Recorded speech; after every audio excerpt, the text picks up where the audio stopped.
ఈ 20 ఏళ్ల పాలనలో, 20 నెలల పాలనలో ఒక్క కొత్త పెన్షన్ ఇచ్చారని చెప్పమానండి.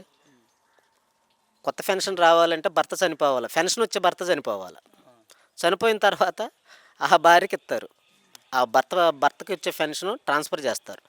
ఇక జగన్ గారు గవర్నమెంట్‌లో పోలీసింగ్‌కి ఫుల్ ఫ్రీడమ్ ఇచ్చారు. ఎక్కడైనా గానీ అరాచకం జరగకుండా. ఎందుకంటే 2014-2019 పాలన చూశారు. ఆ రోజు వాళ్ళ అరాచక పాలన చూసే ప్రజలు వాళ్ళకి 23 సీట్లు ఇచ్చారు.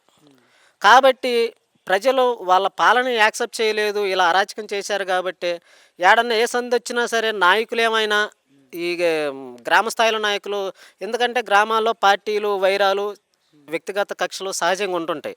దాన్ని పార్టీలా ఎళ్ళి ఇటువంటి కొన్ని అరాచక వ్యవహారాలు చేస్తారేమో అని ఎక్కడ అలాంటి ఎవరిని యాక్సెప్ట్ చేయకుండా, ఆయన సపోర్ట్ చేయకుండా ఫుల్లు పోలీస్‌కి ఫ్రీడమ్ ఇచ్చాడు.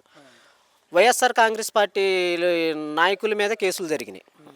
దాన్ని బట్టే ఏ అరాచకమో మీరే అర్థం చేసుకోవాలి అది. ఈ ఈరోజు అధికారులు అధికార పార్టీ నాయకులు ఈరోజు పోలీసుల్ని ఎలా కానిస్టేబుల్ కాడ నుంచి ఎస్ఐ, సిడి చిన్న కార్యకర్త కూడా బెదిరింపులు.